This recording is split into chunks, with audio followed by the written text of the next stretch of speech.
मात्र आता हे दोन पक्ष आल्यामुळं पाणी सोडावं लागत नाही आहे. म्हणजे पाणी सोडलं तरी पाणी आम्ही अडवणारे लोक आहोत.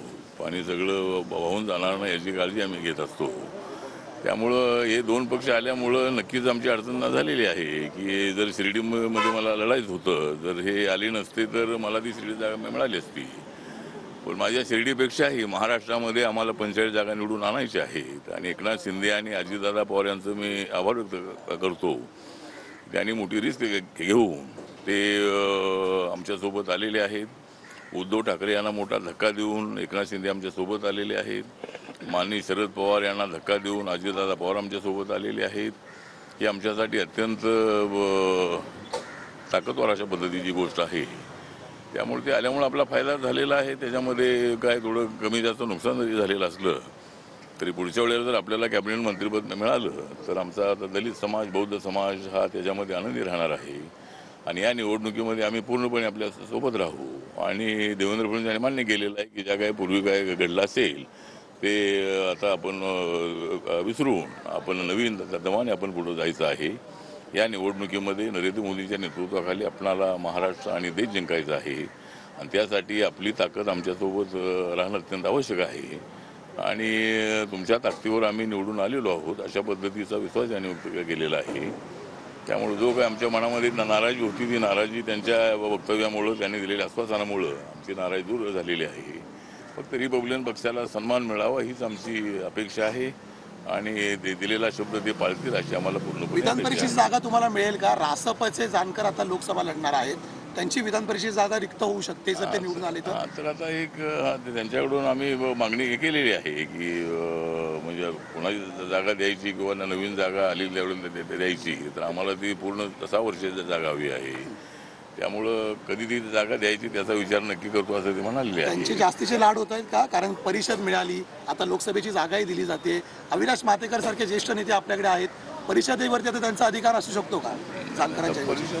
परिषद जी आहे त्याला जानकर हे आमचे मित्रच आहे. त्यांना परभणीत जागा मिळालेली आहे. त्यांचा मला फोन आला होता, मी त्यांना फोन करून त्यांचं मी अभिनंदन केलेलं आहे आणि त्यांच्या प्रचाराला मी जाणार आहे. आता ते मध्यंतरी शरद पवारांना भेटून आले होते.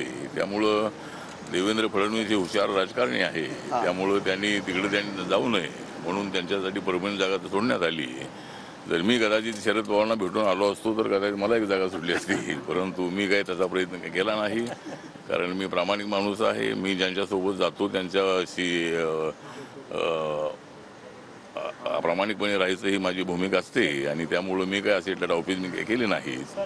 त्यामुळं जरी डावपेच केले नाही तरी आपल्याला जर कॅबिनेट मंत्रिपद मिळालं तर देशभरातला दलित समाज, बौद्ध समाज खुश होणार आहे आणि नक्की त्याचा विचार करू असं त्यांनी सांगितलेलं आहे. सर, प्रकाश आंबेडकर असं म्हणतात की लवकरच भाजप विरोधी आघाडी जी आहे ते आम्ही जाहीर करणार आहोत. मला वाटतं की भाजप विरोधी आघाडी जी आहे त्याच्या अनेक आघाड्या आहेत. किती जरी आघाड्या असल्या तरी त्यांना पिछाडीवर टाकण्याची ताकद आमच्यामध्ये आहे.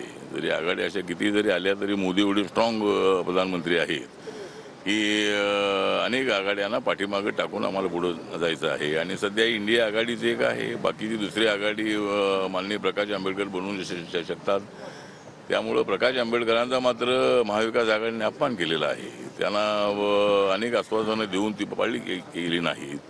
शिवसेनेने त्यांच्यासोबत सुरुवातीला युती केली पण त्यांना एकदम बाजूला टाकण्याचा प्रयत्न केलेला आहे. त्यामुळे प्रकाश आंबेडकरांनी महाविकास आघाडीमध्ये न जाण्याचा जो निर्णय घेतलेला आहे तो स्वागतार्ह आहे आणि त्याने आता स्वबळावर लढावं अशी आमची भूमिका आहे. आणि जरी ते भाजपच्या विरोधामध्ये किती गेले तरी मी भाजपसोबत असल्यामुळं जी दलित मतं आहेत, बौद्ध मतं आहेत ती मोठ्या संख्येनं BJPला आणि आमच्या महाविकास आघाडीला मिळणार आहेत. त्यामुळे प्रकाश आंबेडकरांनी त्यांचा प्रयत्न करावा, माझा प्रयत्न सुरू आहे. चला. तर रामदास आठवले यांनी नुकतीच देवेंद्र फडणवीस यांची भेट घेतलेली आहे. शिर्डीची जागा मला मिळायला हवी होती मात्र 2 पक्ष सोबत असल्यामुळे ते होऊ शकलं नाही आणि प्रकाश आंबेडकरांचा महाविकास आघाडीनं अवमान केला. त्यांनी आता स्वबळावर लढावं मात्र मी महायुतीसोबत अर्थात भाजपसोबत असल्यामुळे आमची मतं दुसरीकडे विभागली जाणार नाहीत असं देखील आठवले यांनी म्हटलं.